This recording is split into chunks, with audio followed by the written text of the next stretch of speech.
Page number क्या था?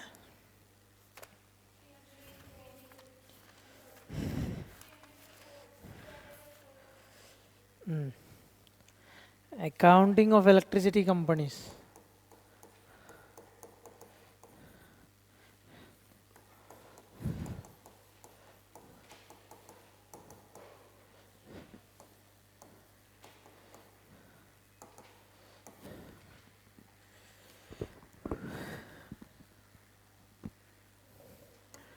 Page number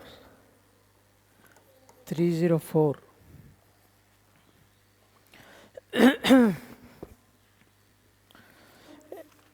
RB banking का, बैंक्स का क्या था एक्ट? बैंकिंग रेगुलेशन एक्ट है ना, 1949। रिवर्स कर दिया, 1949 है। इलेक्ट्रिसिटी का है एक तो एक्ट, इलेक्ट्रिसिटी लिख दो, इलेक्ट्रिसिटी एक्ट 2003, ठीक है। Electricity act 2003। बैंक्स के लिए तो बैंकिंग रेगुलेशन एक्ट हमने देखा है। फॉर्म क्या था? फॉर्म ये बैलेंस शीट है, form B P and L है, शेड्यूल 3 जो बैंकिंग रेगुलेशन एक्ट का हमने लिखा है ना। लेकिन इलेक्ट्रिसिटी एक्ट में कुछ फॉर्मेट प्रिस्क्राइब नहीं किया है। ओके, बैंकिंग में अलग से है, इंश्योरेंस में भी अलग से है, लेकिन इलेक्ट्रिसिटी में अलग से फॉर्म नहीं दिया है। इसलिए ये इसमें क्या बोला है कि schedule 3 of companies act he follow करो। शेड्यूल 3 ऑफ कंपनीज एक्ट जो चैप्टर 2 में देखा है ना, as based end S based, same वही अप्लीकेबल होगा। समझ गया? जो वर्टिकल फॉर्मेट है ना, revenue from operations P and L, उससे स्टार्ट होगा। और जो बैलेंस शीट है, जो लाइबिलिटीज एसेट्स होते हैं, चैप्टर 2 देखो एक बार, चैप्टर 2 में जाओ, फॉर्मेट है ना। Schedule 3 of companies act, schedule 3 of companies act, ये वाला, ये तो पी एंड एल का है, बैलेंस शीट होगा बाद में, ये तो बैलेंस शीट। एस का भी देखा हमने, इंडेस का भी देखा है ना, सेम ऐसा ही है। Since Electricity Act 2003 does not have any specific format, we need to follow Schedule 3 of Companies Act 2000। हाँ ठीक है, 2013 for preparing the balance sheet and P and L. ये लिख दो, इंपॉर्टेंट पॉइंट है। इलेक्ट्रिसिटी एक्ट में कुछ नहीं था, no prescribed format, no prescribed formats for financial statements electricity act में। so schedule 3 of companies act 2013।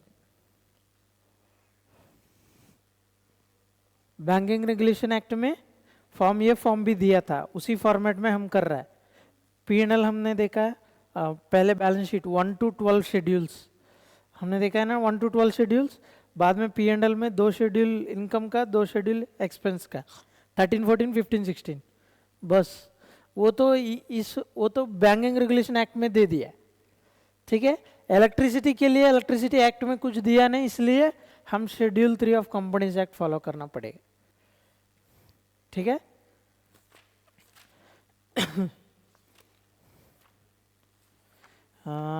we'll do one sum।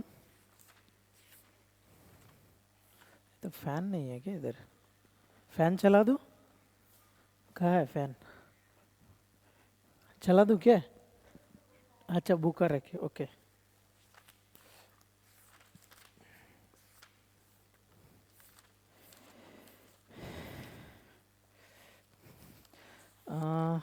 Electricity act 2003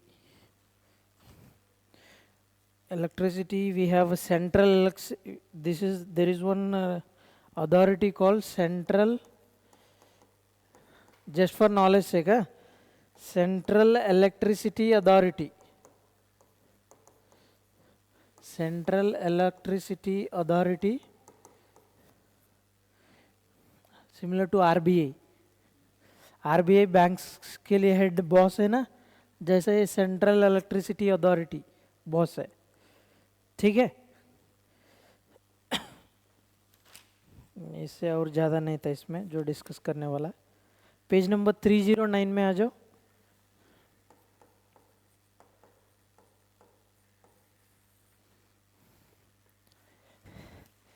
appendix 1 देख रहे हैं? हमने बैंकिंग रेगुलेशन एक्ट में हमने जो आरबीआई प्रूडेंशियल नॉर्म्स जो है, आरबीआई प्रूडेंशियल अकाउंटिंग नॉर्म्स, उसके बेसिस पे स्टैंडर्ड एसेट्स का कितना प्रोविजन लेना है, हमने ये सब डिस्कस किया है। Similarly here central electricity regulatory commission, इसका एक कमीशन है सेंट्रल, क्या था, सेंट्रल इलेक्ट्रिसिटी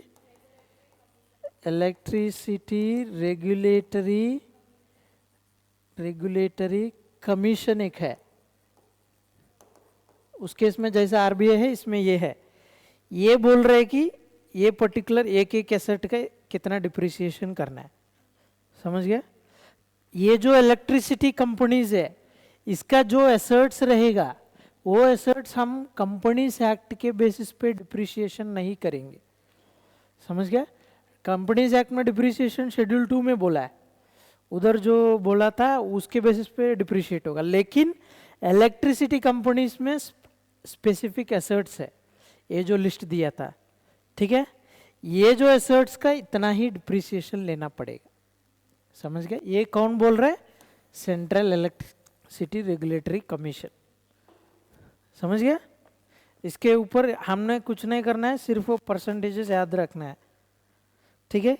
कौन सा आइटम का कौन सा परसेंटेज है याद रखना है सर, इतना ही क्यों लेना है। फिर सेम लॉजिक है कल जो हमने बैंक्स केस में डिस्कस किया, आरबीआई ने एक्सपर्ट को बिठाया था, सेम ऐसा ही इलेक्ट्रिसिटी कंपनी सब एक बार रिव्यू करके एक्सपर्ट्स को बिठा के कौन सा एसेट कितना डिप्रिशिएट होगा, समझ गया। वो लोग ये दे दिया है सेंट्रल इलेक्ट्रिसिटी रेगुलेटरी कमीशन ने, ठीक है। हम एक सम करेंगे तब पता चल जाएगा। Come to question number 14।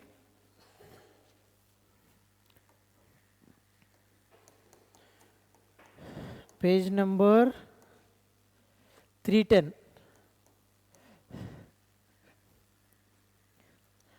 पढ़ो तो क्वेश्चन।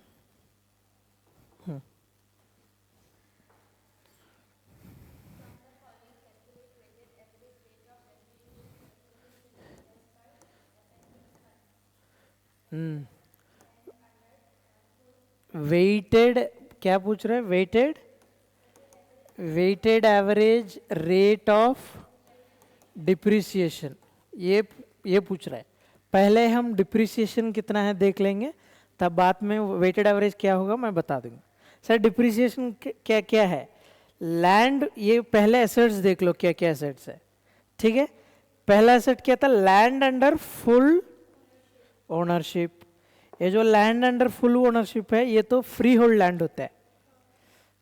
फुल ओनरशिप मतलब क्या, मैंने खुद लैंड खरीद लिया है, फ्री होल्ड लैंड बोलते हैं उसको, समझ गया।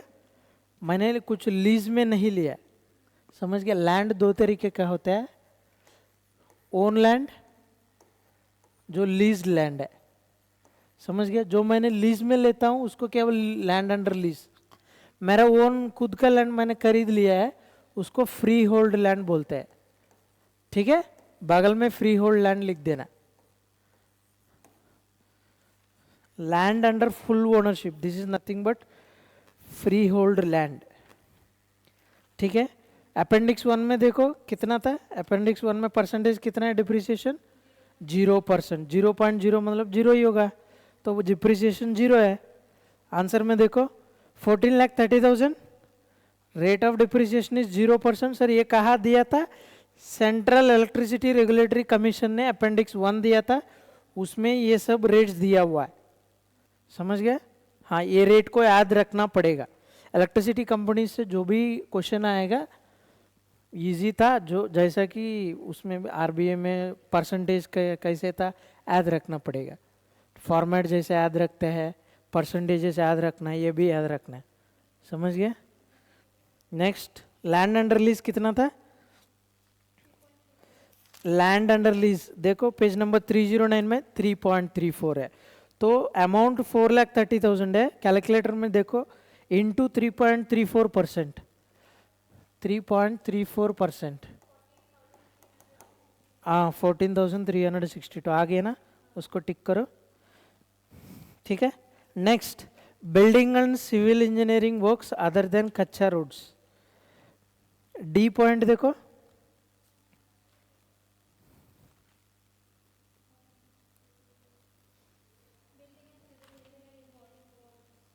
हाँ कच्चा रोड नहीं दिया था, लेकिन नीचे देखो temporary erection such as wooden structures, उस केस में 100% होगा, बाकी जो भी है 3.34 होगा, समझ गए ना? Building and civil engineering work, उसमें सिर्फ ये wooden structure, temporary erection wooden structure, अगर वो होने से 100% है, बाकी जो भी केस होगा 3.34 है, तो ये अदर्स केस में आएगा तब 3.34 लेना पड़ेगा, ठीक है। बी, रेलवे स्लाइडिंग, ये भी अदर्स में आएगा, है कि नहीं?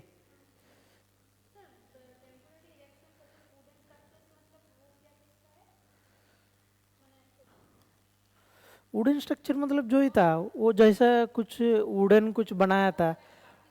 एसेट मतलब क्या था? इलेक्ट्रिसिटी कंपनी, इलेक्ट्रिसिटी जो यूनिट सोचेगा कुछ भी कंपनी, उसका काम क्या होता है? Generating electricity. उधर कुछ लकड़ी का कुछ लगाया था, तो ऐसा केस में क्या डिप्रिशिएट करेगा बोल रहा है, ठीक है। ये सब आइटम्स, ये सब एसेट्स है, ये इलेक्ट्रिसिटी कंपनीज में यूज होने वाला एसेट्स है, समझ गए? जो रेलवे स्लाइडिंग से वो अदर्स में आएगा, इसलिए 3.34 है। Temporary action such as wooden structures 100% already दे दिया, है कि नहीं? तो 100% का देख लो कितना हुआ है उधर तक, 4, हाँ 10 lakhs 100% मतलब 10 lakhs होगा। ऊपर रेलवे स्लाइडिंग्स का 3.34 ना, 40 lakhs इंटू 3.34 देखो,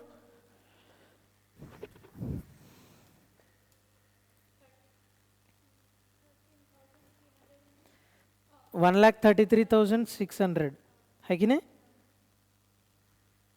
आया था ना? नेक्स्ट देखो आईटी इक्विपमेंट, कहाँ पे? Point number P, next page point number P, इस पेज में point number P, IT equipment दिया था। आईटी इक्विपमेंट 20 lakhs कितना परसेंटेज है? 15%, 15% कैलकुलेट करो 20 lakhs पे, 3 lakhs। सेल्फ प्रोपेल्ड व्हीकल्स, कहा है देखो पॉइंट नंबर के, फॉर्मेट में के पॉइंट है कि नहीं? 9.5, 9.5 परसेंटेज डालो। हम लोग को क्या पूछा था? सिर्फ weighted average rate of depreciation. Weighted average rate find out करने के लिए पहले डिप्रिसिएशन कितना है फाइंड आउट करना है। डिप्रिसिएशन कितना है हम अपेंडिक्स 1 पे रेफर करना है, हम सिर्फ वही कर रहा है, ठीक है। अभी तक तो कुछ नया चीज़ नहीं है। नेक्स्ट क्या था? अपैरेटस, अपैरेटस मतलब कुछ इक्विपमेंट जैसा है, कुछ ये एक्सपेरिमेंट्स में यूज होते हैं ना, अपैरेटस बोलते हैं, वो वाला जो चीज़ है उसको बोलते हैं apparatus other than motors let on fire. ये पॉइंट नंबर एन देखो, एन, ठीक है ना? पॉइंट नंबर एन,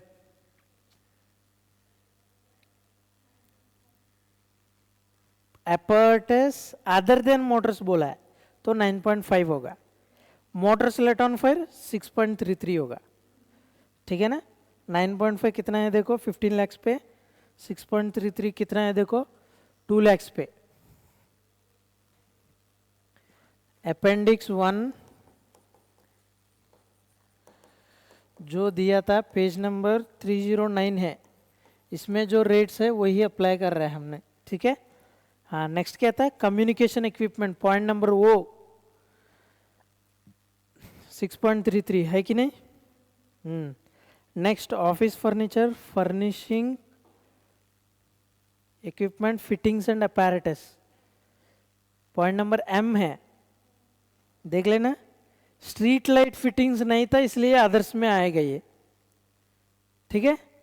इसमें क्लियरली लिखा नहीं कि स्ट्रीट लाइट फिटिंग्स है, तो इसलिए ऊपर 5.28 नहीं होगा, ये अदर्स में डालना पड़ेगा, समझ गया। तो इसलिए ये पूरा जो अपेंडिक्स 1 है सब याद रखना पड़ेगा, ठीक है। Next, plant and machineries in generating station, ये क्या है, ये पॉइंट नंबर ये स्मॉल ये है ना, फर्स्ट में स्मॉल ये स्मॉल ये, हाँ 5.28 का ये होगा, plant and machinery in generating station. Next, cooling towers, circulating water systems, point number B, small B, है कि नहीं, दिया था ना। हाँ 5.28, सेम 5.28 डाल दो उधर। Hydraulic works forming part of hydro generating stations, point number C, small C, small C कितना था स्मॉल सी में 5.28, वो भी सेम है, ठीक है। Hydraulic works forming part of hydro, ये हो गया ना, हाँ। ट्रांसफॉर्मर्स एंड स्विच गियर्स, क्या है ये, ट्रांसफॉर्मर एंड स्विच गियर, ये वाला पॉइंट नंबर ई,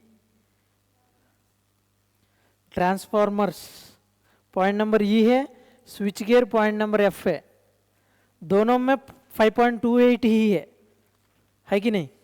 तो transformers and switch gears combined amount दे दिया, दोनों का सेम परसेंटेज है ना, तो 5.28 ही होगा, ठीक है। नेक्स्ट क्या था, lighting arrester, batteries, overhead lines including cable support, GHI तीनों मिला के दे दिया, हाँ तीनों का तो 5.28 ही है, तो इधर भी 5.28 ले लो, ठीक है, ठीक है। मीटर्स है 5.28, clear. Next, static air conditioning plants, air conditioning plants है, पॉइंट नंबर के एल है, हाँ 5.28 है स्टैटिक का। पोर्टेबल का, पोर्टेबल का देखो 9.5 होगा, लेकिन क्वेश्चन में दिया नहीं, स्टैटिक ही दिया था इसलिए 5.28 है, अगर पोर्टेबल देगा तो 9.5 है, ठीक है। Street light fittings, point number M जो फर्स्ट है, स्ट्रीट लाइट फिटिंग्स मैंने बोला था ना, आदर्श होने से 6.33 है, स्ट्रीट लाइट फिटिंग्स तो 5.28 होगा, है कि नहीं। हाँ, नेक्स्ट लास्ट है vehicles other than propelled vehicles, है कि नहीं।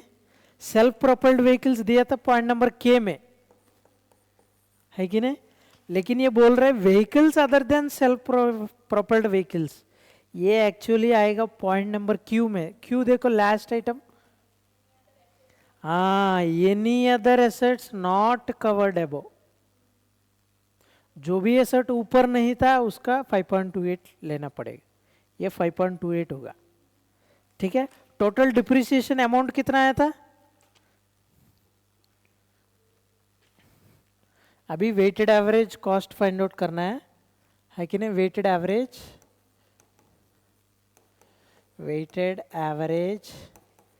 Rate of depreciation find out करना है कि नहीं।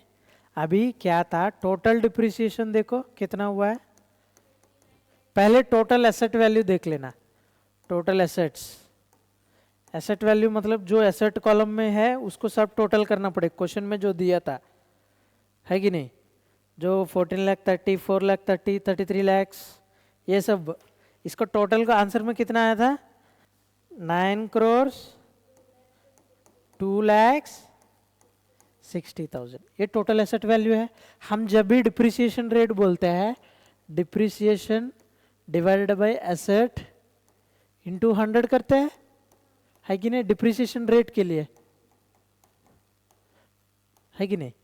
सोच लीजिए हम SLM है, 1 लाख रुपीज एसेट वैल्यू है, हम 10% डिप्रिशिएट कर रहा है, तो डिप्रिसिएशन 10,000 होगा, है कि नहीं। अगर एसेट दे दिया, अमाउंट दे दिया, रेट फाइंड आउट करना है, तब क्या करेगा, डिप्रिसिएशन 10,000 करेगा, डिवाइडेड बाय एसेट वैल्यू करेगा, इंटू 100 करेगा, तभी 10% आएगा। सिमिलरली अभी रिवर्स में बोल रही है, एसेट वैल्यू है, टोटल डिप्रिसिएशन कितना है, देखो टोटल डिप्रिसिएशन 59,89,000, हाँ 862। अभी रेट कितना है देखो, डिप्रिसिएशन है, ये डिप्रिसिएशन ही है ना 10,000, तो ये सिमिलरली डिप्रिसिएशन 59, 89, 862 डिवाइडेड बाई, ये तो एसेट वैल्यू है ना, divide by asset value 9 crore 2,16,000 into 100, यही था weighted average rate of depreciation. Average क्यों बोल रहा है, ये तो एक एसेट का है, समझ गया। अभी 2-3 एसेट मिला के ये फॉर्मूला यूज कर रहे हैं, तब एवरेज हो जाएगा, समझ गया। एग्जाम्पल में बताता हूँ, स्टूडेंट ये है, बी है, सी है, ये 100 मार्क्स का एग्जाम रखा है, 100 मार्क्स का, ठीक है। इसको आ गया 60, इसको आ गया 50, इसको आ गया 20, है कि नहीं। 60, 50, 110, 130 है, 130 डिवाइडेड बाई 3 कितना है देखो,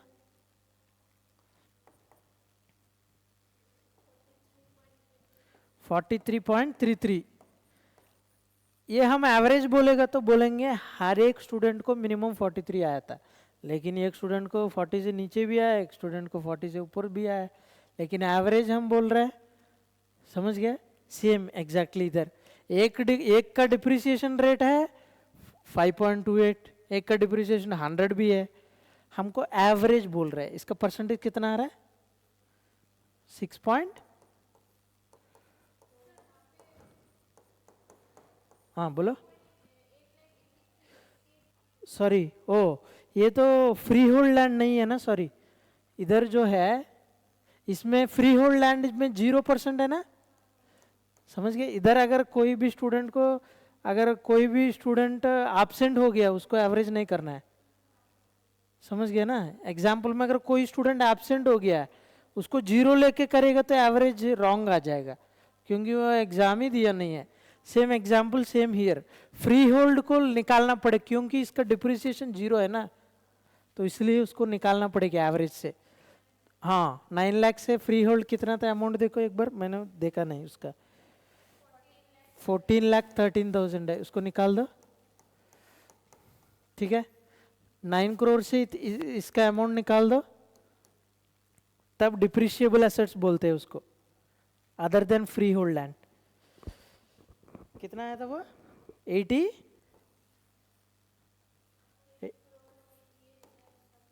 हाँ वेरी गुड, 8 करोड़ 88,30,000, नीचे डिनोमिनेटर में ये लेना पड़ेगा। मैं एग्जाम्पल बोल दिया ना, कोई एब्सेंट हो गया तो उसका एवरेज लेने से रॉन्ग आ जाएगा, तो इसके ऊपर ये डिवाइड बाई ये इंटू 100 कितना आ रहा है, 6.31, समझ गया। एवरेज मतलब समझ गया।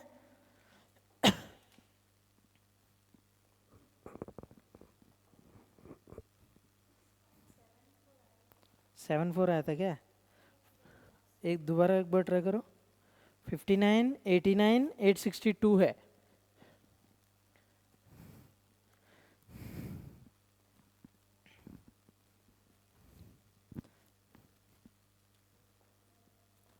रॉन्ग आया था क्या,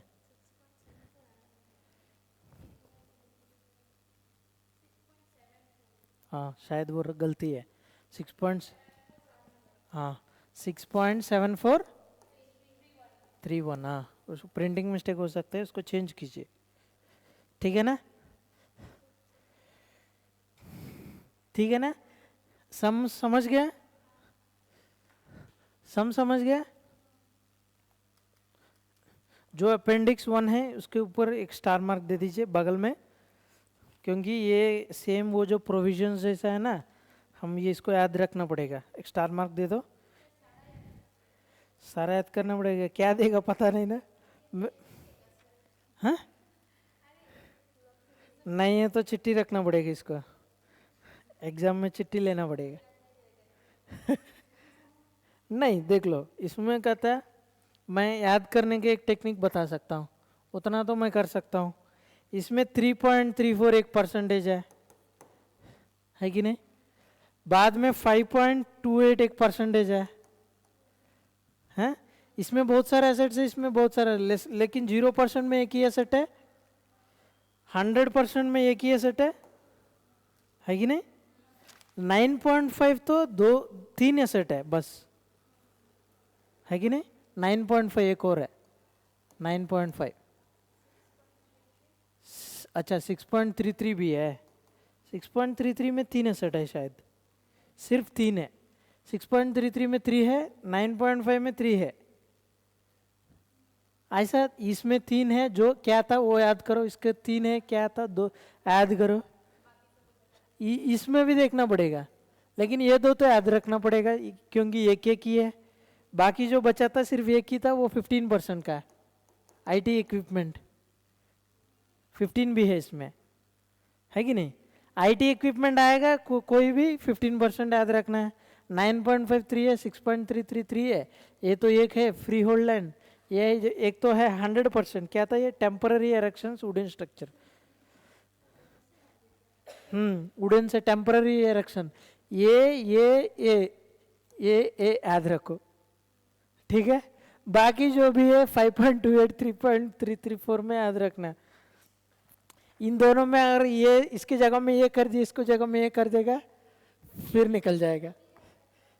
तभी नहीं, ऐसा नहीं बोल रहा हूँ, एक तो ग्रुपिंग कर लो एटलीस्ट। तो आप ना एक बुक में ग्रुपिंग कर सकते हैं, क्या क्या क्या क्या आ रहा है, एक बार याद रखने से उसमें आ जाएगा जनरली।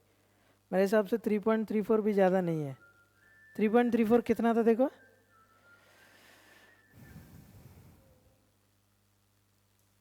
क्लास लो ना, क्लास लो ना,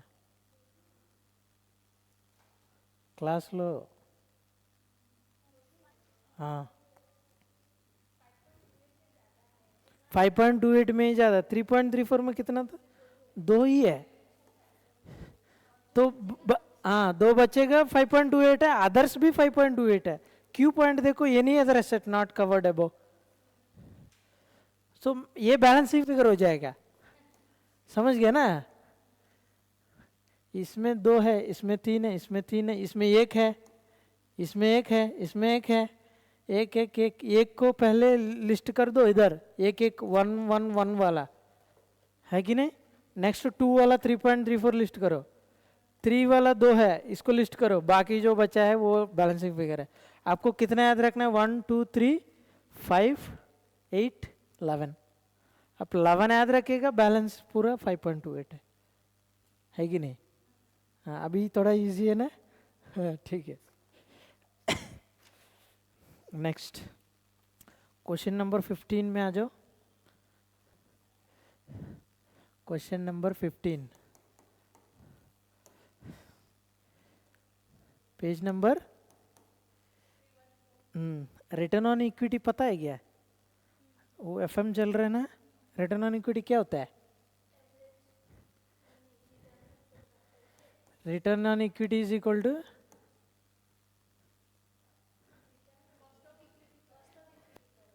अच्छा, रिटर्न ऑन इक्विटी क्या होता है? हाँ, वही था, मतलब क्या है रिटर्न ऑन इक्विटी क्या होता है?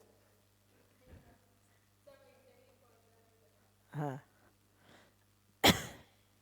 Return on equity, equity share capital है ना, equity share capital plus reserve surplus, इन दोनों को इक्विटी बोलता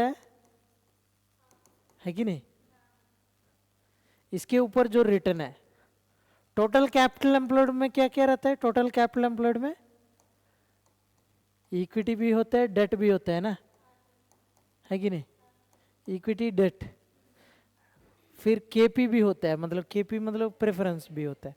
तो सोच लीजिए इसमें प्रेफरेंस शेयर कैपिटल नहीं है, ये दोनों को मिला के कैपिटल एम्प्लॉयड बोलते। अगर प्रेफरेंस शेयर कैपिटल भी है तब ये प्रेफरेंस शेयर कैपिटल होता है कि नहीं? तीनों को कैपिटल एम्प्लॉयड बोलता है, समझ गए? ये तीनों एम्प्लॉय करने से कितना रिटर्न आ रहा है और सिर्फ इक्विटी कैपिटल एम्प्लॉय करने से कितना रिटर्न आ रहा है, उसका वो मतलब है, समझ गए ना? Return on equity, return on debt, सिर्फ डेट पोर्शन एम्प्लॉय करने से कितना रिटर्न आ रहा है, return on preference share capital, समझ गए? कंपोनेंट्स, कैपिटल एम्प्लॉयड मतलब इन्वेस्टमेंट जैसा है। एग्जाम्पल, हम कुछ इन्वेस्ट कर रहे हैं जाके, रिटर्न कितना आ रहा है हम देखते हैं ना, जनरली हम कुछ एफडी किया है, कितना रिटर्न आ रहा है, 6% 7%, हम देखते हैं ना, उसको रिटर्न बोलते हैं। जो हमको जो इंटरेस्ट पे जो रिटर्न आ रहा है वो कैलकुलेट करना पड़ेगा। जनरली इलेक्ट्रिसिटी कंपनीज भी कैलकुलेट करता है कि नहीं? इलेक्ट्रिसिटी कंपनीज भी कितना रिटर्न आ रहा है वो कैलकुलेट करता है। क्यों? हमने इन्वेस्ट, मतलब हम जो बिजनेस कर रहा है क्या प्रॉफिट आ रहा है वो देखने के लिए, है कि नहीं? हाँ। ये सम पढ़ो एक बार, क्वेश्चन नंबर 15।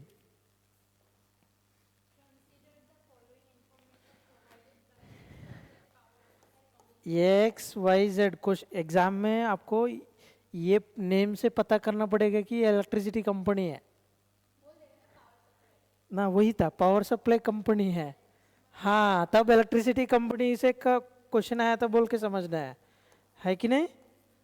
हाँ, बैंकिंग कंपनी में उधर बोल देगा बैंक लिमिटेड वगैरह, या बैंकिंग इंस्टीट्यूशन ऐसे बोलेगा, ठीक है?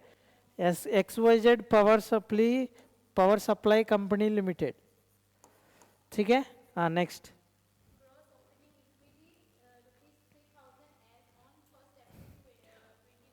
हम्म hmm hmm hmm hmm hmm hmm hmm hmm hmm. Rate of return क्या बोला है? 18%। इसका मतलब क्या था? एग्जाम्पल, इक्विटी, इक्विटी कितना था? इक्विटी सोच लो, इक्विटी शेयर कैपिटल है 1 लाख रुपीस, ठीक है? रिजर्वेशन सरप्लस है 2 लाख रुपीस, है कि नहीं? 3 लाख रुपीस अगर मैं इन्वेस्ट करूंगा तो मेरा रिटर्न कितना आ रहा है? 18%। 18% देखे एक बार, 18%, 3 लाख पे 18% डालो। मैं एग्जाम्पल बता रहा हूँ, 3 लाख पे 18% डालो, 54,000, समझ गया ना?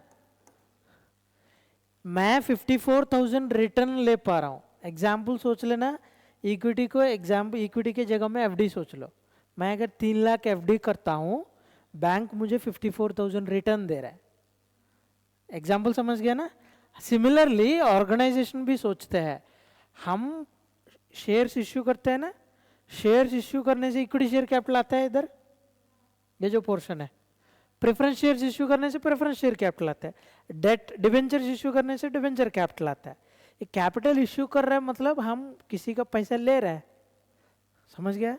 पैसा लेके इन्वेस्ट करके बिजनेस स्टार्ट कर रहा है, समझ गया? उसका कितना रिटर्न आ रहा है अभी फाइंड आउट करने के लिए बोला है। वो इनडायरेक्टली हमको दे दिया 18% रिटर्न है, ठीक है? फर्स्ट ईयर का तो पता चल जाएगा, ठीक है? ये वाला calculate total ROE for the next 5 years बोल रहा है, समझ गया? इसका एक फॉर्मेट दिया था, पेज नंबर 313 में जाओ, पेज नंबर 313 में जाओ, दिया था ना statement showing return on equity.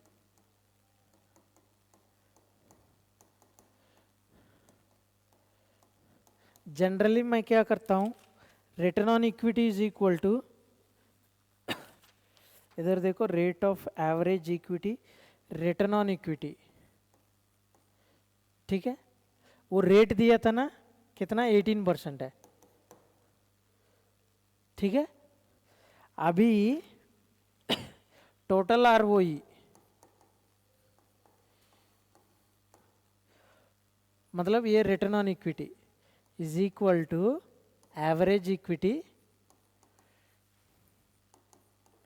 Into return on equity. ये एवरेज इक्विटी मतलब क्या था? Opening equity plus closing equity divided by 2। समझ गया? एवरेज इक्विटी होता है, ये फॉर्मूला है। ठीक है, ओपनिंग इक्विटी क्या था वो लोग दिया था, लेकिन ओपनिंग में एडजस्टमेंट्स भी हो सकते हैं ड्यूरिंग द ईयर, इसलिए ऐसा फॉर्मेट है। पहले net opening equity find out करना है, net opening equity after adjustments. ठीक है, नेक्स्ट क्लोजिंग इक्विटी फाइंड करना है, इन दोनों का एवरेज करना है, उसके ऊपर 18% लगाना है। फॉर्मेट जो दिया था सिंपली मैं बता रहा हूँ। Total ROE is equal to average equity into rate of return on equity, जो 18% दिया था ना, ये वाला। ये किस में लगाना है? एवरेज इक्विटी में लगाना है। एवरेज इक्विटी क्या होता है? Opening equity plus closing equity by 2। Opening equity closing equity, समझ गया? क्वेश्चन में क्या दिया था हमको? सिर्फ ओपनिंग इक्विटी दिया है, तो क्लोजिंग हम फाइंड आउट करना है। समझ गया? तो इसलिए फॉर्मेट देखो अच्छे से। ईयर 1 का कॉलम देखो पहले, ठीक है, वो सेम फॉर्मेट है, क्वेश्चन में देख लेना सीधा। ठीक है, आंसर में देख लो। पहला है ग्रॉस ओपनिंग इक्विटी, जो क्वेश्चन में दिया था। कितना है देखो, क्वेश्चन में कितना दिया? 3000 दिया था ना इधर, ये जो है 3000, ये ग्रॉस ओपनिंग इक्विटी है कि नहीं? इधर मैं ले लेता हूं, ग्रॉस ओपनिंग, ये ग्रॉस है, नेट नहीं है। समझ गया? ग्रॉस ओपनिंग इक्विटी 1 2 3 4 5 ईयर्स का। ये क्या आ गया? ठीक है, ठीक है ना इधर तक? Gross opening equity first year का देख लेना अच्छे से। क्या दिया था फर्स्ट ईयर का? 3000। ठीक है, लेस एडजस्टमेंट कुछ दिया था क्या सम में? नहीं, नील है ना। एडजस्टमेंट इन ओपनिंग इक्विटी, अगर कुछ एडजस्टमेंट्स होगा तब इसको लेस करने के लिए बोल रहा है, कुछ नहीं था, नील है। ठीक है, next adjustment during the year, ये तो ओपनिंग में कुछ एडजस्टमेंट होने से, ये तो ड्यूरिंग द ईयर कुछ एडजस्टमेंट होने से। एडजस्टमेंट ड्यूरिंग द ईयर नील है ये भी। समझ गया? नेक्स्ट क्या था? नेट ओपनिंग इक्विटी, क्योंकि एडजस्ट ये माइनस ये माइनस ये माइनस ये माइनस ये इससे हाँ कुछ नहीं ना, 3000 ही आएगा। तो नेट ओपनिंग इक्विटी ये क्या है सर? ये अगर ओपनिंग इक्विटी में कुछ एडजस्ट करना है, ये बैलेंस जो है अगर गलती है, कुछ एडजस्ट करना है, क्वेश्चन में देगा, उसको ये करना है। समझ गया? इधर एडजस्टमेंट ये लेस करो, ये ओपनिंग का एडजस्टमेंट है, ये ड्यूरिंग द ईयर एडजस्टमेंट, दोनों इनडायरेक्टली एडजस्टमेंट्स है। समझ गए ना? ये दोनों adjustments from the gross opening equity, you will get net opening equity. Equity is again the same. समझ गया? Equity is again the same, equity share capital plus reserves on surplus. Sir क्या adjustments होता है? कुछ reserves है, बोल दिया कि वो सेंट्रल रेगुलेटरी जो कमीशन है इलेक्ट्रिसिटी का, वो लोग कुछ बोला कुछ रिजर्व ट्रांसफर करो, इसमें कुछ रेगुलेशंस चेंज होते रहते हैं ना, उसका एडजस्टमेंट्स बोल रहा है। रिजर्व्स कुछ ला के दो, इसमें कुछ ऐड करो, कुछ लेस करो, वो जो एडजस्टमेंट्स है इधर आएगा। सिर्फ आप लोग को ये टेंशन नहीं लेना, सिर्फ फॉर्मेट याद रखो। समझ गया ना? इधर तक तो ओपनिंग इक्विटी ही है, अभी जब जो किया था हमने ओपनिंग ही किया था। ठीक है, 3000 इधर तक। नेक्स्ट क्या था फॉर्मेट में देखो, ऐड इंक्रीज इन इक्विटी, हाँ, ऐड इंक्रीज इन इक्विटी, ये इंक्रीज कहा था, क्वेश्चन में दिया था, देख लो। Increase in equity due to addition during the year, addition मतलब शेयर कैपिटल इश्यू किया होगा, है कि नहीं, तभी तो ऐड होगा। Increase in equity due to addition, है कि नहीं, कितना है 500, ठीक है। Less decrease,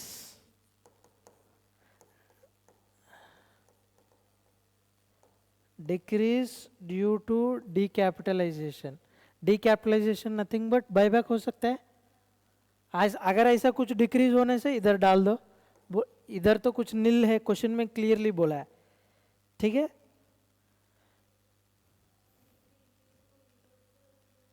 less decrease due to reversal during the year, decrease due to reversal, ये भी नहीं था, क्वेश्चन में एक साथ में दिया है, decrease due to reversal and decapitalization दोनों, है कि नहीं, क्वेश्चन में दोनों एक साथ में दिया है।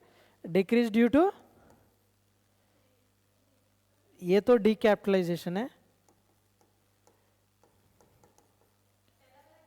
हाँ करेक्ट, रिवर्सल का है, ये भी नील है। ऐड इंक्रीज इन, हाँ add increase in, increase due to discharges during the year,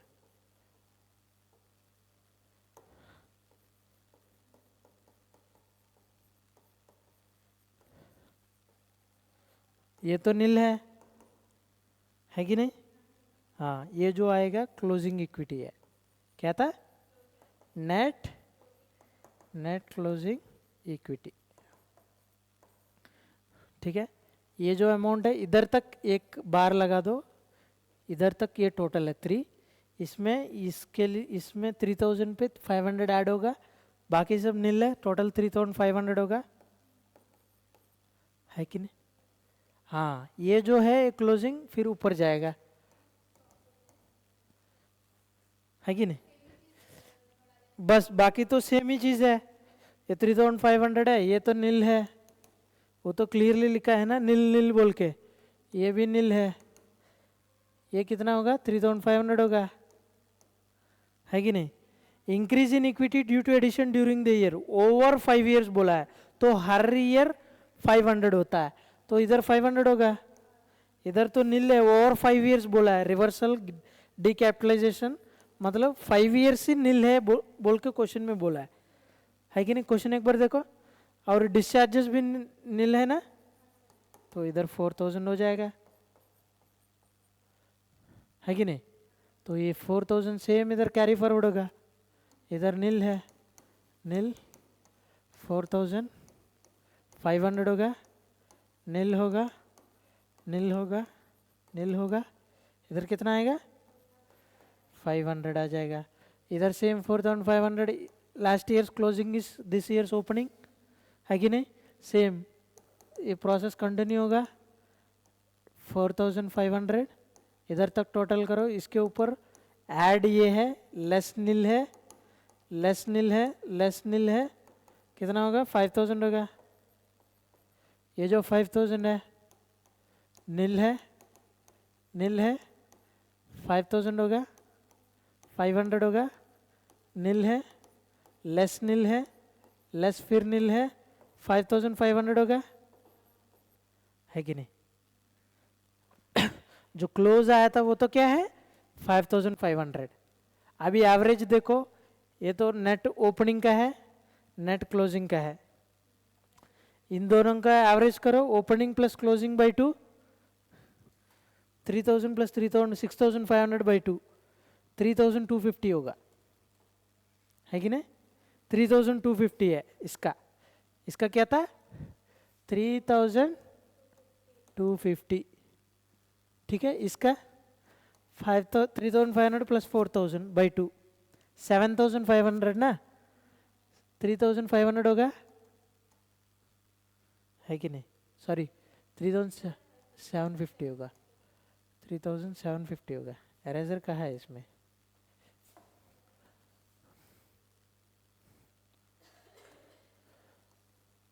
3,750।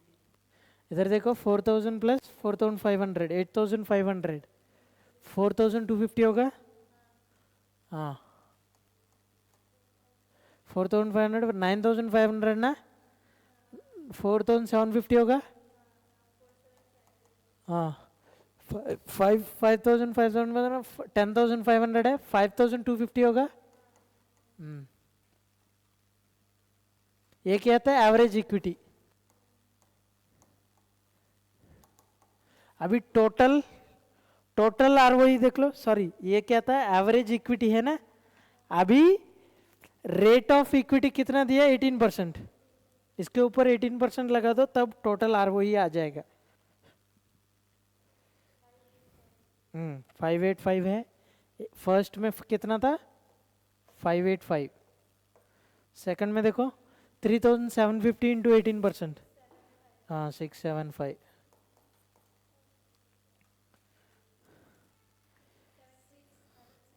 765 correct. Okay next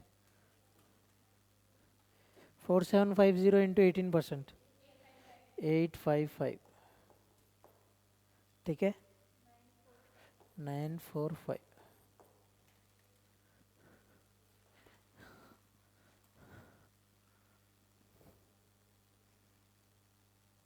समझ गया सर? मैं क्यों एवरेज लिया था, एग्जाम्पल मैं बता दूंगा। हो सकता है मेरा ओपनिंग कैपिटल होगा, ओपनिंग कैपिटल,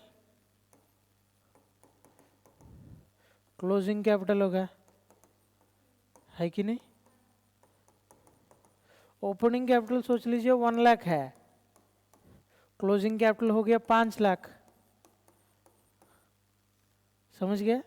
हमेशा रिटर्न के लिए जो रिटर्न जो बोल रहे हैं, मैंने एग्जाम्पल एफडी मैंने बोला है सर, हमेशा रिटर्न किस पे लगाएंगे? ओपनिंग पे नहीं लगाते, क्लोजिंग पे नहीं लगाते, एवरेज पे लगाते हैं। समझ गए ना? इसलिए इस सम में पहले ओपनिंग आरओई कितना है, क्लोजिंग आरओई एडजस्टमेंट्स करके, जो भी एडजस्टमेंट दिया फॉर्मेट में, ओपनिंग क्लोजिंग देख के तब एवरेज निकाल के उसके ऊपर 18% लगाया। समझ गया ना? समझ गया ना? Actually opening capital closing capital अलग अलग होगा ना, क्योंकि ड्यूरिंग द ईयर चेंजेस होता है, प्रॉफिट ऐड होगा, ड्राइंग्स भी होता है, ये सब होता है कि नहीं? तो इसलिए हमेशा एवरेज में लेने से मोर एक्यूरेट फिगर, मोर रेलेवेंट फिगर आता है, तो इसलिए एवरेज कैपिटल पे लेता है। सिमिलरली इधर average ROE, sorry average equity, sorry average equity पे ले रहा है, तो इसलिए ओपनिंग इक्विटी, ओपनिंग इक्विटी के लिए पहले कुछ एडजस्टमेंट्स करना है कि नहीं? ग्रॉस ओपनिंग इक्विटी दिया तो उसको नेट ओपनिंग इक्विटी में लाना है, बाद में नेट ओपनिंग इक्विटी को ड्यूरिंग द ईयर कुछ चेंजेस हुआ है वो सब एडजस्ट करना है, तब नेट क्लोजिंग इक्विटी आता है। Net opening equity net closing equity divide by 2 करने से एवरेज इक्विटी आता है, तो एवरेज इक्विटी पे रिटर्न डालने से टोटल आरओई आता है। समझ गया ना? हाँ हाँ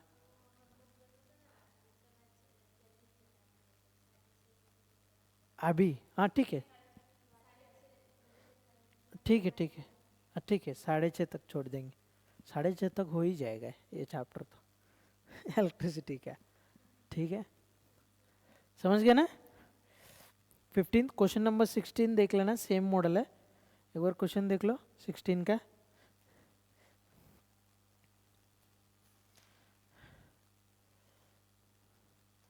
इसका मैं एक इनपुट देता हूँ, एक क्लू जैसा देता हूँ।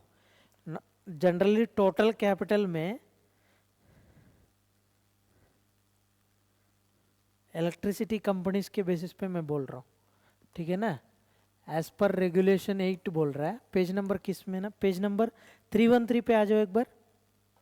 रिटर्न ऑन इक्विटी दिख रहे हैं ना, इधर दिख रहे हैं ना? इधर देखो फर्स्ट जो है ना पैरा, उसको हाईलाइट करो। फर्स्ट जो पैरा है, return on equity shall be computed in rupee terms on the equity base determined in accordance with regulation 8। ये क्या था? रेगुलेशन 18 है। हाँ, regulation 18, the normal equity base, normative equity base, equity base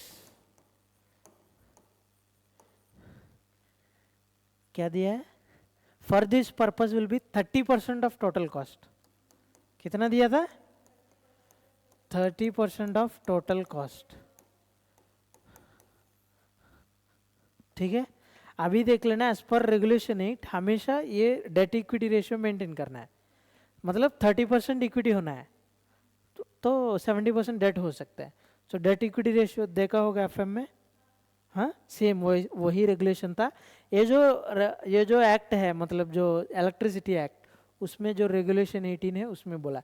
sir ये 30% मुझे सम में question में बोलेगा क्या, नहीं बोलेगा, क्योंकि ना क्वेश्चन नंबर 16 देखो, एक बार क्वेश्चन पढ़ो, मैं आप आंसर देख सकते हैं बाद में, एक बार सिर्फ क्वेश्चन पढ़ो। From the following information calculate return on equity. ठीक है, date of commercial operation of COD is equal to, हाँ ऑपरेशन मतलब वही वो जो सेंट्रल यूनिट जो होते हैं ना, मतलब इलेक्ट्रिसिटी का, डेट ऑफ ऑपरेशन मतलब स्टार्ट उधर हुआ है, इसका मतलब है। अप्रूव्ड ओपनिंग कैपिटल कॉस्ट कितना था, 15 लाख। क्या दिया है, 15 लाख दिया है। क्या हुआ मेगा, क्या हुआ, क्यों हंस रहे, क्या बोला है, ठीक है 15 लाख दिया था ना। Details of additional allowed additional capital expenditure, additional capital expenditure 1 lakh, ठीक है, 30,000, 20,000, 10,000, return on rate of return on equity 15.5। समझ गया। अभी इक्विटी कैसे लेगा, ओपनिंग इक्विटी, ओपनिंग इक्विटी क्या होगा सर, टोटल कॉस्ट में 30% होगा। समझ गया, टोटल कॉस्ट कितना दिया क्वेश्चन में, 15 लाख दिया है कि नहीं, 15 लाख पे 30% कितना था, हाँ जो ओपनिंग ग्रॉस ओपनिंग इक्विटी 4,50,000 से शुरू करना है। इधर जो है ना, इस सब में आपको 3,000 सीधा दे दिया है कि नहीं। क्वेश्चन नंबर 15-16 में क्या फर्क है, इस सब में आपको 3,000 सीधा दे दिया क्वेश्चन में, लेकिन 16 में सीधा नहीं दिया, आपको पहले कैपिटल कॉस्ट दे दिया, तो इक्विटी कैसे लेगा, 30% लेना पड़ेगा। समझ गया। और जो इंक्रीज इन इक्विटी सीधा 500 दे दिया आपको, है कि नहीं, एवरी ईयर 500 बोल के दे दिया, लेकिन इसमें क्या दिया, 1 2 3 4 ईयर्स ना, 1 लाख एडिशनल कैपिटल एक्सपेंडिचर दिया। समझ गया, जो ओपनिंग कैपिटल एक्सपेंडिचर में 30% इक्विटी होगा, सिमिलरली एडिशनल कैपिटल एक्सपेंडिचर में 30% एडिशनली इंक्रीज इन इक्विटी होगा। समझ गया, तो फर्स्ट ईयर में 1 lakh into 30%, 30,000 increase in equity. समझ गया ना। स्टार्टिंग में इस केस में देख लो, तो तुमको 15 लाख दे दिया,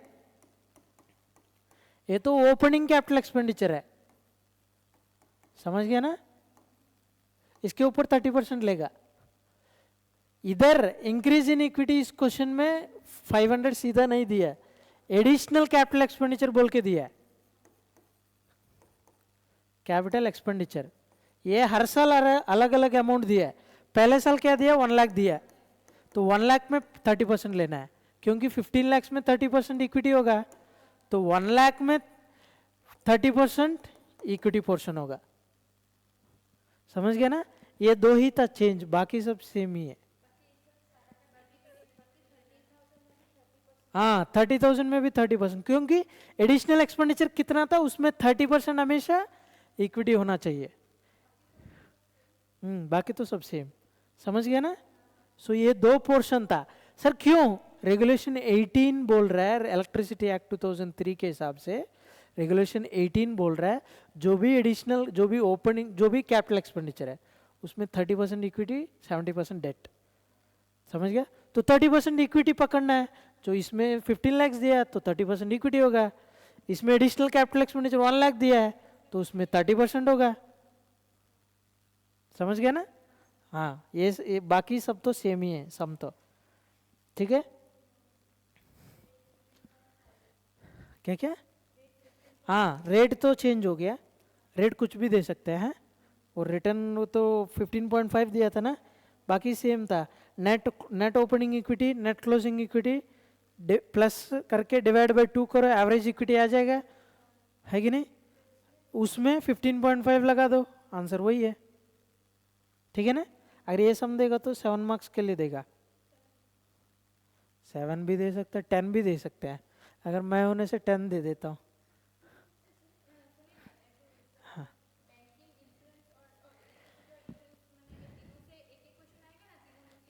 तीनों में से एक क्वेश्चन आएगा मेरे हिसाब से। हाँ कुछ भी दे सकते हैं, कुछ भी आएगा, ये क्वेश्चन कंफर्म आएगा, श्योर एक क्वेश्चन तो कंफर्म आएगा। मतलब अगर चॉइस में मैंने बोला है ना, अगर चॉइस भी अटेम्प्ट करेगा अकाउंट से ही, आप 70 मार्क्स अटेम्प्ट कर सकता है, 50 नहीं, तो 70 में ना मिनिमम 14 मार्क्स पक्का इससे आएगा, मतलब एक क्वेश्चन इसमें से आएगा।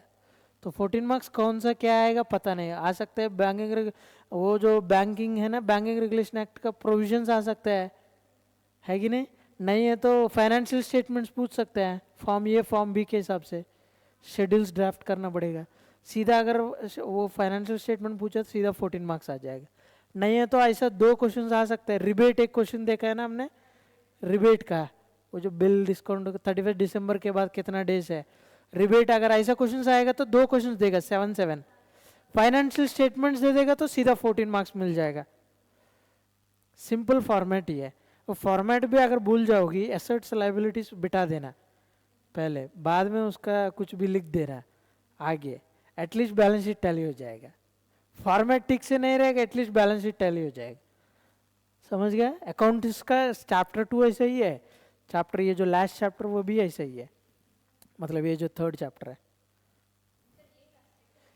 नहीं इसके बाद एक अकाउंटिंग स्टैंडर्ड्स का है ना, अकाउंटिंग स्टैंडर्ड्स एक क्वेश्चन आएगा। नहीं ऑडिटिंग तो मुझे पता नहीं था किसको देगा, ठीक है देखते हैं क्या होगा। हाँ हाँ, नहीं आएगा ना, वो तो ग्रुप 2 हो जाएगा ना, 50 मार्क्स का ही था मेरा। ठीक है, अकाउंटिंग स्टैंडर्ड्स भी मैंने 3 बताया था, इवेंट्स आफ्टर रिपोर्टिंग पीरियड, उधर तक एडजस्टिंग नॉन एडजस्टिंग हमने देखा ना, जो फायर एक्सीडेंट हुआ है तो बोर्ड ऑफ डायरेक्टर्स अप्रूव करने के पहले, शेयर होल्डर्स अप्रूव करने के पहले, कुछ होने से इस फाइनेंशियल 31 मार्च में एडजस्ट करना पड़ेगा, वो तो इंडेस 1 2 और जो वो जो है 3 3 कर दिया ना मैंने, और 3 बचा था, वो इंडेस 3 क्लास में होगा। ये तो आज 2 घंटा और कल 2 घंटे में हो जाएगा ये चैप्टर, तो समझ गया, बाद में 3 अकाउंटिंग स्टैंडर्ड बचेगा। ठीक है, ग्रुप 2 इजी तो है, फॉर्मेट इसको याद रखना है, फॉर्मेट कुछ न्यूमेरिकल फिगर्स याद रखना, जैसे कि पहले परसेंटेज कुछ है, प्रोविजन परसेंटेज कितना था, कल बैंकिंग में देखा है प्रोविजन परसेंटेज, आज देखा डिप्रिसिएशन रेट कितना है, ऐसा 2-3 जो याद रखना है, अगर नोट्स बना देगा अच्छा से, जो याद रखना है उसको याद रखेगा, बाकी जो है फॉर्मेट याद रखना है, एसेट्स लाइबिलिटीज में बिठा देना है 2 चैप्टर में। एक तो कैश फ्लो स्टेटमेंट है, उसमें जो डायरेक्ट मेथड इनडायरेक्ट मेथड है ना ऑपरेटिंग का, वो अच्छे से प्रैक्टिस करो, बाकी 2 तो इजी है, इन्वेस्टिंग फाइनेंसिंग तो वो डायरेक्ट, वो ऑपरेटिंग वाला अच्छे से प्रैक्टिस करो, हो जाएगा। समझ गया ना, हाँ टाइम 15 हो गया। क्वेश्चन नंबर 17, ये भी फॉर्मेट बेस्ड ही है, ये इलेक्ट्रिसिटी में मैं बोल रहा हूँ ना, हर सब चीज फॉर्मेट बेस्ड ही है। क्या था, statement of interest on working capital, statement on interest on, statement of interest on working capital. Working capital मतलब क्या है,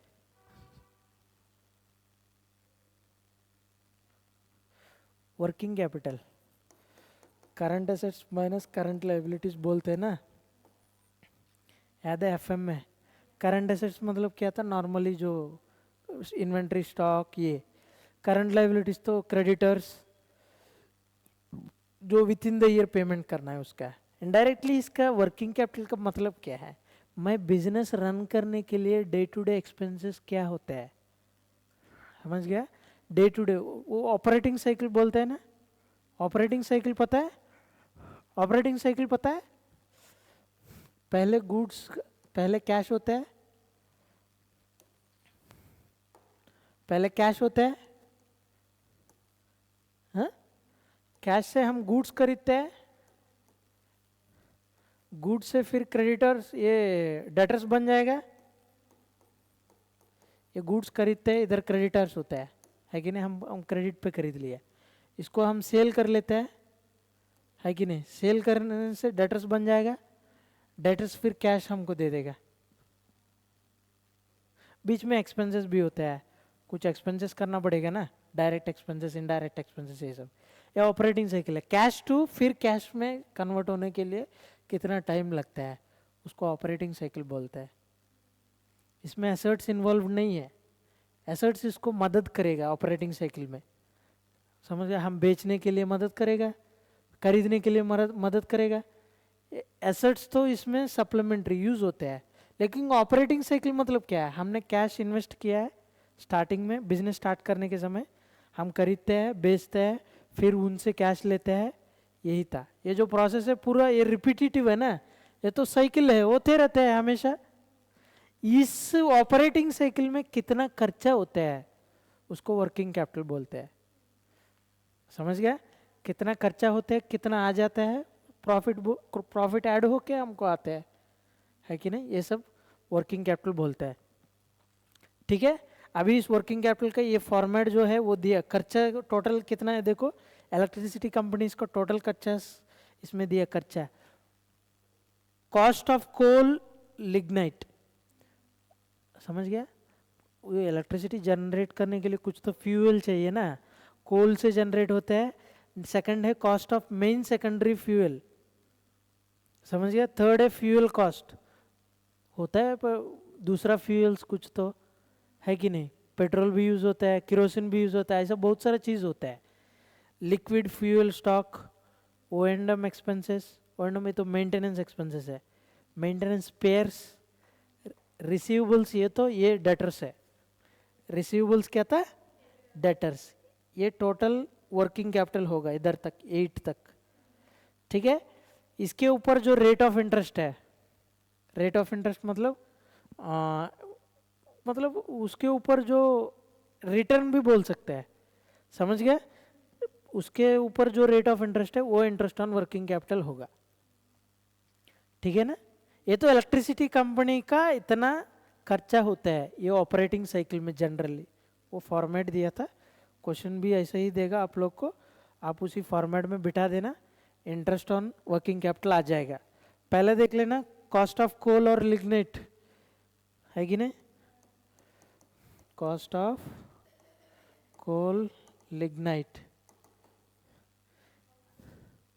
कितना दिया था? 2000 दिया था ना, 2000 पर ईयर दिया, ये टोटल 5 इयर्स का ना, 1 2 3 4 5,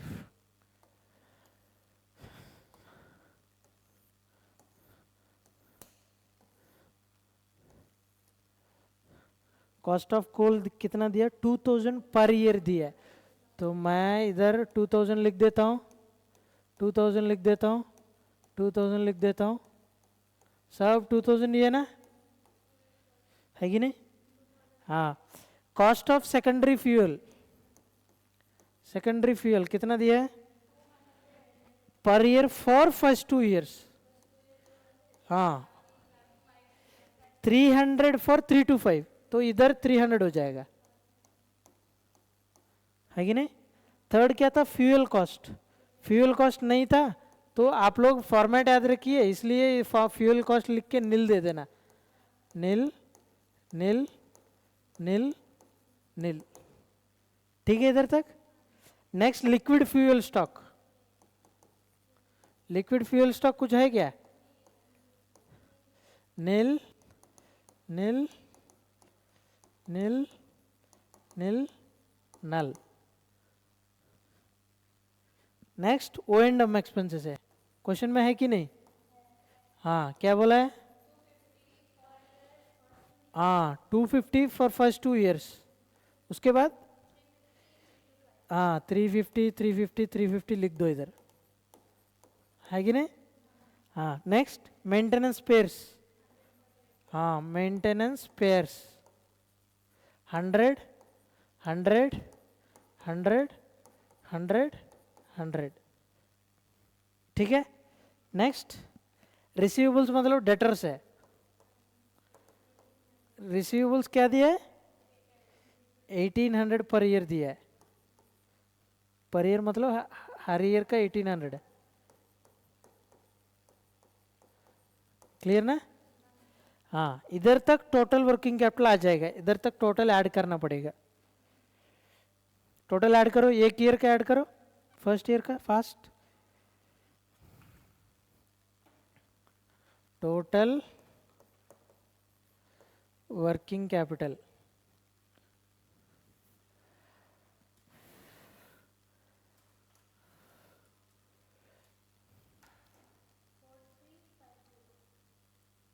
फोर थ्री, सेकंड वाला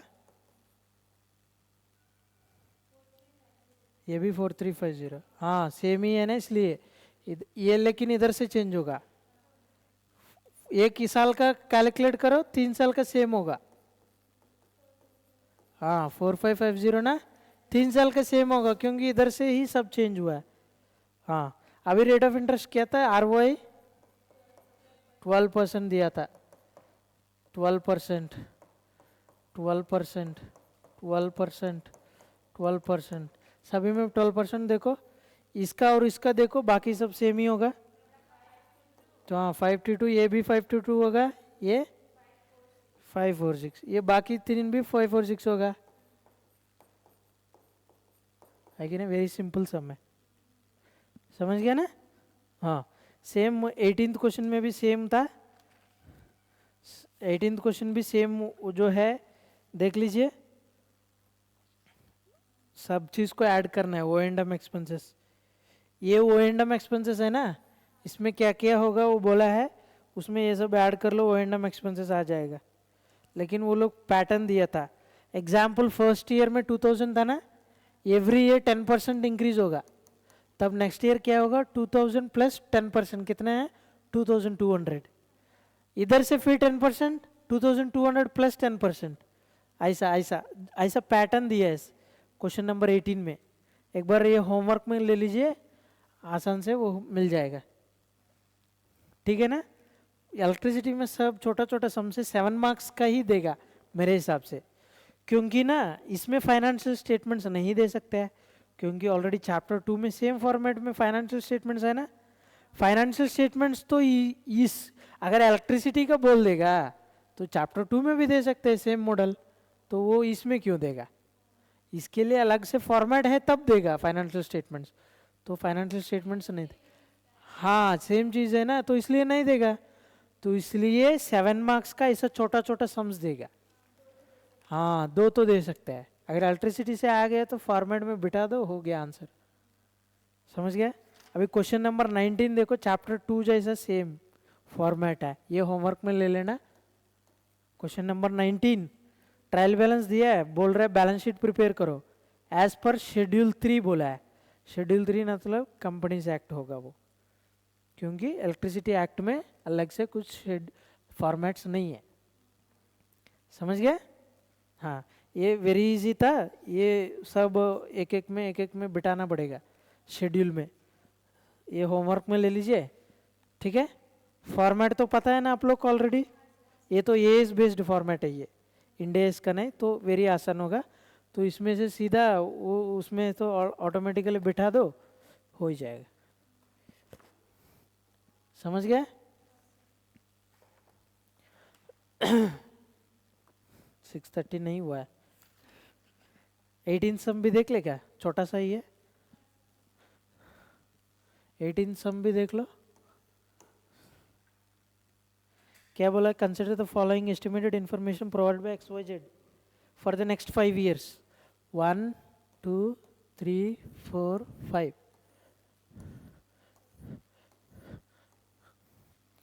ठीक है? नैरेटिव O&M एक्सपेंसेस, ठीक है। Calculate total O and M बोल रहा है। ओ एंड एम मतलब मेंटेनेंस एक्सपेंसेस है, operation and maintenance.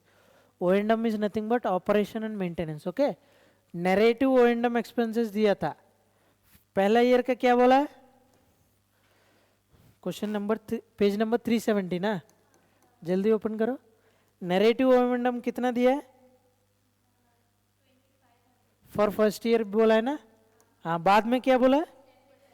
Increase 10% every year, 2500, इसके ऊपर 10% 250, तो हाँ 2750। कैलकुलेटर में प्लस 10% करो, हो जाएगा। आ- हाँ प्लस 10% करो। हाँ हाँ 3025 प्लस 10% करो, 33, हाँ 27.5 प्लस 10% करो, 3660.25। ठीक है ना, ये तो आसानी है। नेक्स्ट वाटर चार्जेस बोला है, ये सब ऑपरेशन एंड मेंटेनेंस ही है। हाँ वाटर ये सब चार्जेस। हाँ फर्स्ट ईयर क्या बोला है? 500 फर्स्ट ईयर का, सेकंड ईयर का बोला है। हाँ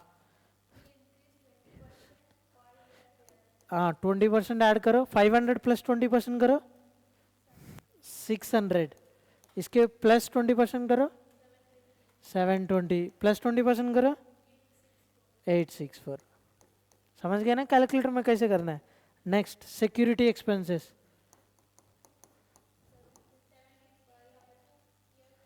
इलेक्ट्रिसिटी कंपनी में भी सिक्योरिटी गार्ड रहता है ना, किसी को भी अलाउ नहीं करते अंदर, तो ये सब इसलिए ऑपरेशन मेंटेनेंस होता है। हाँ क्या था 750? ओ सीधा दे दिया। ईयर 4 तक 750 है, लास्ट में 800 है। अभी टोटल करने के लिए बोल रहा है, इसमें क्या था, इसको ऐड करो हो जाएगा। छोटा छोटा सा सम है। 3750 है। इधर कितना है देखो, 4000 ना। हाँ इधर, हाँ करेक्ट। नेक्स्ट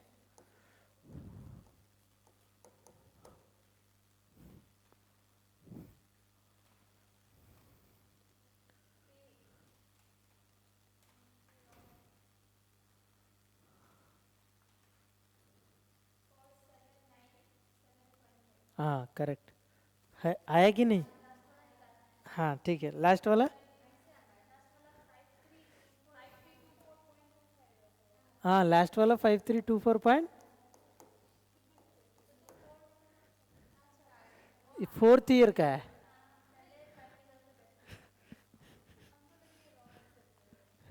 नहीं नहीं, ये तो आसान सा, मैं 3 को ऐड करना पड़ेगा। पैटर्न तो ये सेम पैटर्न ना क्वेश्चन नंबर 17 में भी दे सकता है, उसमें ज़्यादा आइटम्स है ना। अगर मैं क्वेश्चन पेपर सेट करता हूँ तो मैं क्या करता हूँ, ऐसा पैटर्न जो लेके 17 में घुसा देता हूँ। ठीक है ना, ऐसा बहुत सारे आइटम्स होता है।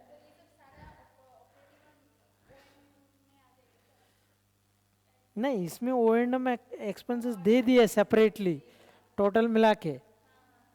समझ गया ना, ये ऐसे 3 एक्सपेंसेस इसमें भी देखो, उसको भी ऐड करेगा ना, उसमें अलग से क्या होगा। जो भी है तो पेपर सेटिंग लोग सब लोग ऐसे ही सोचते हैं। समझ गए ना, पेपर जो सेट करता है एग्जैक्टली सम नहीं देते आपको क्वेश्चन से। 2 3 एक क्वेश्चन 2 क्वेश्चन देखता है, दूसरा क्वेश्चन फर्स्ट क्वेश्चन में लगाता है, या फिफ्थ क्वेश्चन फर्स्ट क्वेश्चन में लगाता है, ऐसा एक एक को लिंक करके देता है। अब लोग को इसलिए बुक्स से ही आते हैं मैं नहीं बोल सकता हूँ, मैक्सिमम आएगा 95% आएगा, 5% स्कोप है उन लोग का भी। क्योंकि ना मैं बताता हूँ, 1 minute, page number starting page में आ जाओ। पेज नंबर, पेज नंबर क्या था, ये जो कंटेंट है ना इसके पहले,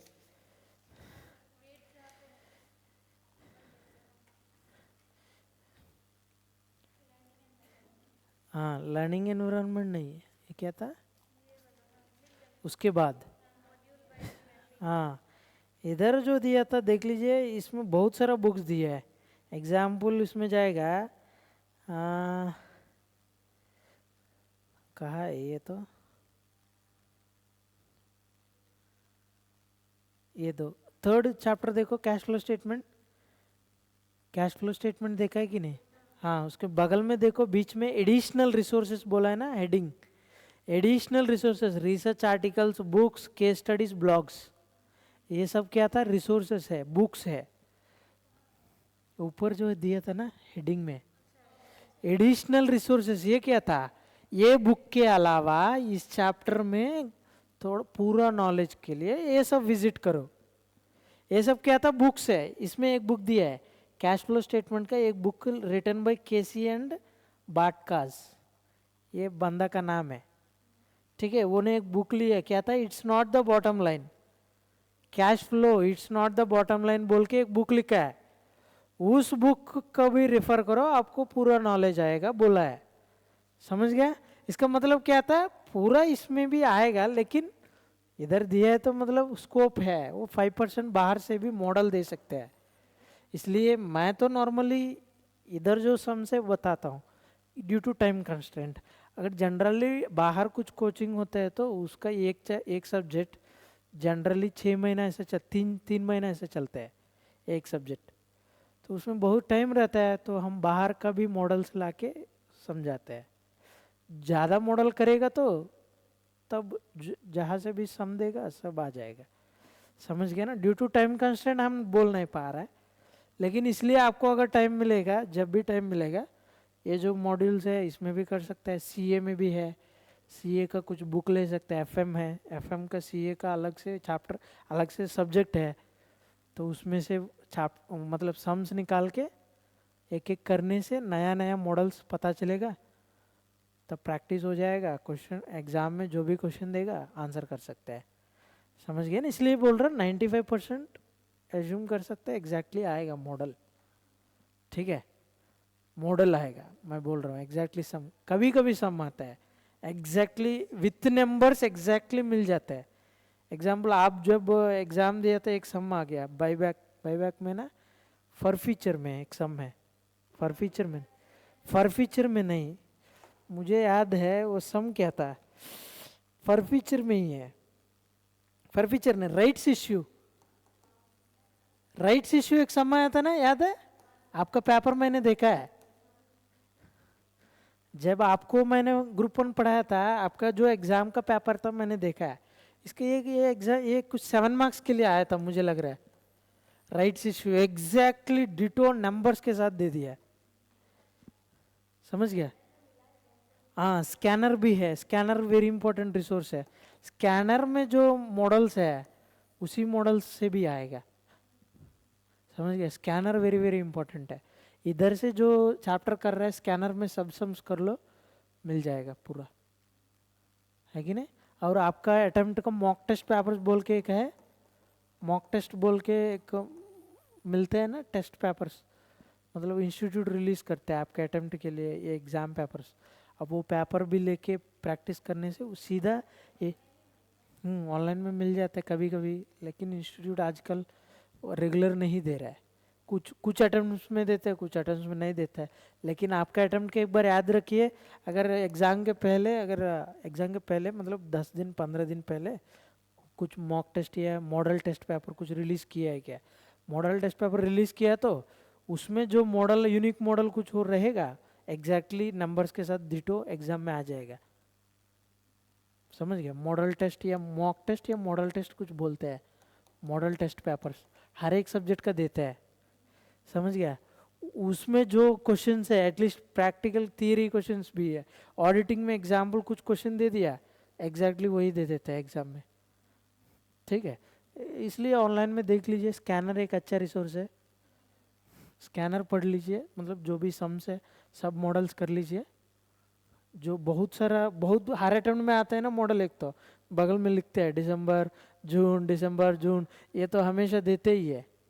ऐसे मॉडल्स आइडेंटिफाई करके प्रैक्टिस भी करो, मतलब देखने से नहीं आएगा, एक बार प्रैक्टिस करना है। डेली एक थ्योरी क्वेश्चन लिखना है राइटिंग प्रैक्टिस के लिए, ठीक है। डेली एक प्रैक्टिकल क्वेश्चन करना है, तो फॉर्मेट आदत होने के लिए, कैलकुलेटर आदत होने के लिए, ठीक है। ठीक है, आप लोग जाइए, 6:30 बोला है ना।